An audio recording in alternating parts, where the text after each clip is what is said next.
Satya, Bleeding Kansas, the violent prelude to the Civil War. The period known as Bleeding Kansas, 1854 to 1859, was a series of violent confrontations in the Kansas Territory over the issue of slavery. This conflict was a direct result of the Kansas-Nebraska Act of 1854, which allowed settlers to decide whether Kansas would enter the Union as a free or slave state through the principle of popular sovereignty. The struggle between pro-slavery and anti-slavery factions turned Kansas into a battleground, foreshadowing the broader conflict of the American Civil War.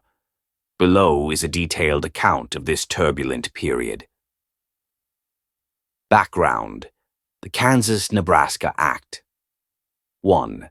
The Missouri Compromise, 1820. The Missouri Compromise had previously prohibited slavery in territories north of the 3630 parallel, including Kansas.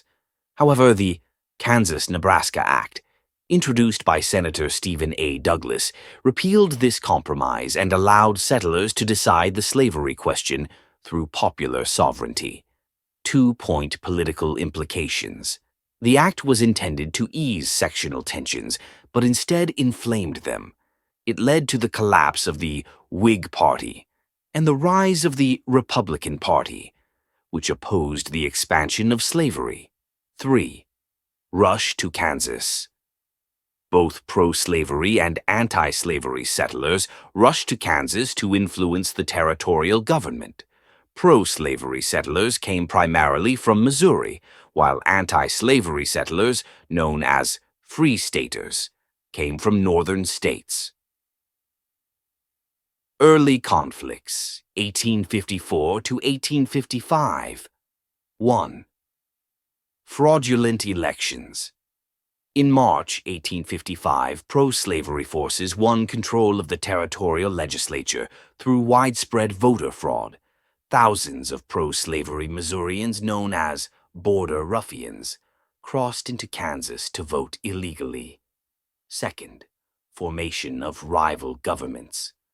Pro-slavery government. Established in Lecompton, Kansas, this government enacted pro-slavery laws and harsh penalties for anti-slavery activities. Free state government. Anti-slavery settlers formed their own government in Topeka, declaring the pro-slavery legislature illegitimate. Escalation of violence, 1855 to 1856. 1. Sacking of Lawrence, May 21, 1856. A pro-slavery posse attacked the Free State stronghold of Lawrence, destroying printing presses and burning buildings. This event marked the beginning of widespread violence. 2. Pottawatomie Massacre, May 24 to 25, 1856. In retaliation for the sacking of Lawrence, abolitionist John Brown and his followers killed 5 pro-slavery settlers near Pottawatomie Creek. This brutal act shocked the nation and escalated the conflict. 3. Battle of Blackjack, June 2, 1856. John Brown and his men clashed with pro-slavery forces led by Henry C. Pate. This skirmish is often considered the first battle of the Civil War. 4. Brooks-Sumner Incident, May 22, 1856. In the U.S. Senate, pro-slavery Congressman Preston Brooks brutally attacked abolitionist Senator Charles Sumner with a cane, leaving him severely injured. The incident symbolized the deep divisions in the country. Federal intervention and continued strife, 1857 to 1858. 1. Lecompton Constitution, 1857. The pro-slavery legislature drafted the Lecompton Constitution, which would have made Kansas a slave state.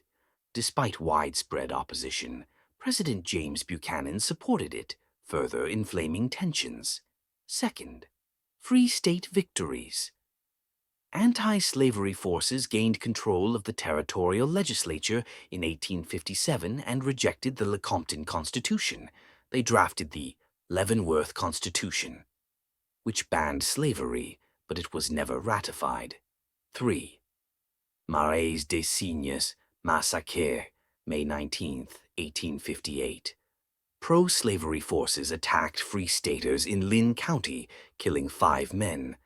This massacre highlighted the ongoing violence and the federal government's inability to maintain order. End of Bleeding Kansas, 1859. 1. Wyandotte Constitution, 1859. Anti-slavery forces drafted the Wyandotte Constitution, which prohibited slavery and provided for women's rights in education. It was approved by voters and paved the way for Kansas to enter the Union as a free state in 1861. 2. John Brown's raid on Harper's Ferry, 1859. John Brown, who had become a symbol of the anti-slavery movement, led a raid on the federal arsenal at Harper's Ferry, Virginia, in an attempt to incite a slave rebellion. Although the raid failed, it further polarized the nation. Legacy of Bleeding Kansas. Prelude to the Civil War. Bleeding Kansas demonstrated that the issue of slavery could not be resolved peacefully. It deepened sectional divisions and set the stage for the Civil War. Impact on national politics. The violence in Kansas influenced the Dred Scott Decision, 1857, which ruled that Congress could not prohibit slavery in the territories, and the Lincoln-Douglas debates, 1858, which highlighted the moral and political dimensions of slavery. Symbol of resistance. Figures like John Brown became symbols of resistance to slavery, inspiring both admiration and condemnation. The conflict also showcased the power of grassroots activism and the lengths to which people would go to defend their beliefs. Conclusion. Bleeding Kansas was a microcosm of the national struggle over slavery. The violence and political turmoil in the territory revealed the deep divisions within the United States and foreshadowed the coming Civil War. The courage and determination of those who fought for freedom in Kansas left an indelible mark on American history, reminding us of the high cost of liberty and the enduring fight for justice.